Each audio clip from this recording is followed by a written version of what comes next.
Welcome back to TFI Global. In what's shaping up to be one of the most controversial Nobel Peace Prizes in history, Venezuelan opposition leader María Corina Machado has found herself at the center of a geopolitical storm.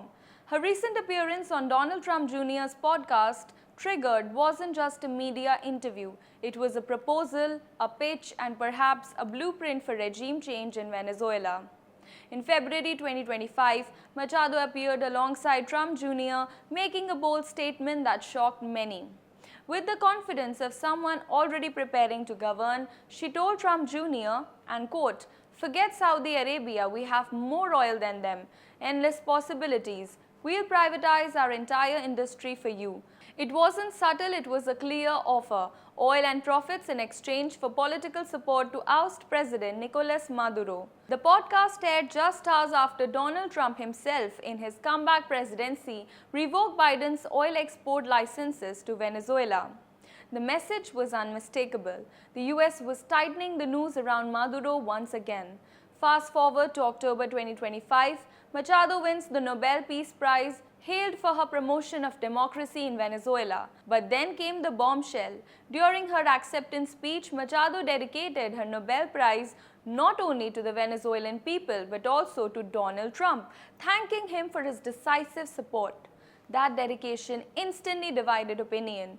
Critics called her America's project, claiming she's a US-planted leader designed to secure Washington's control over Venezuela's enormous resources. Supporters, however, defended her as a bold reformer, finally standing up to an authoritarian regime. But to understand what's happening, we need to go deeper to the roots of the crisis.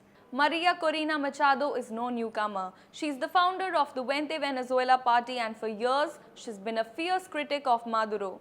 Barred from running in the 2024 presidential elections, she became the symbolic leader of the opposition. Her Nobel win made her the first Venezuelan and the sixth Latin American ever to receive the Peace Prize. Yet for many inside Venezuela, her win wasn't seen as a victory for democracy, but as an international endorsement of Washington's chosen narrative. After all, the US officially recognized her as Venezuela's legitimate president, a move reminiscent of how it supported Juan Guaido years earlier. But here's where it gets even more controversial. During that same Trump Jr. podcast, Machado outlined an aggressive economic plan for a post-Maduro Venezuela. She promised to privatize the entire oil sector, open the gates for US companies, and hand over key industries in exchange for American investment. In her own words, "American companies will profit greatly." This wasn't the language of an independent national leader. It sounded more like a corporate negotiation pitch. A plan where Venezuela's sovereignty could easily become a bargaining chip for US geopolitical gain. Now, let's look at what's really driving this tension. For decades, the US has framed Venezuela as a narco state, accusing Maduro's government of narco-terrorism and drug trafficking. But here's the catch. Venezuela doesn't actually produce cocaine. Experts say it merely serves as a transit route for Colombian coca shipments. So, if the war on drugs isn't the real reason for hostility, what is? The answer, many argue, lies beneath Venezuela's soil. The country holds the largest proven oil reserves in the world, over 300 billion barrels, even more than Saudi Arabia. And beyond oil, it's also rich in rare earth metals, vital for modern technology, electric vehicles, and defense systems. To put it simply, altogether, whoever controls Venezuela controls energy and technology's future. In recent months, the US military has deployed assets to the Caribbean, ramped up operations against alleged drug ships, and increased intelligence activity near Venezuelan waters.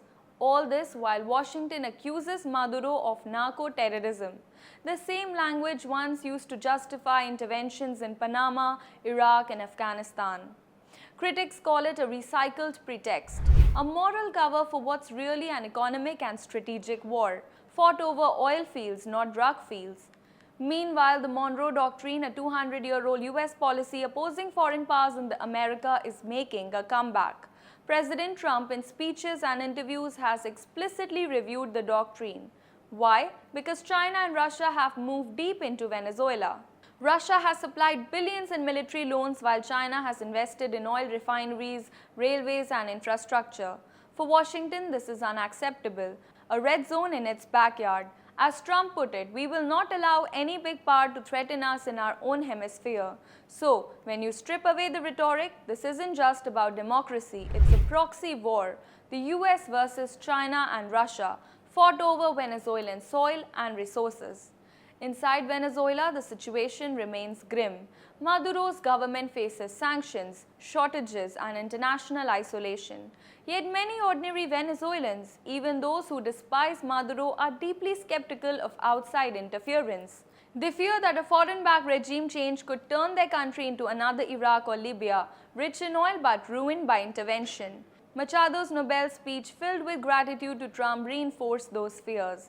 To some, she's the face of hope. To others, she's the face of a new kind of colonialism, democracy packaged as privatization and sovereignty traded for sponsorship. So where does all this leave Venezuela?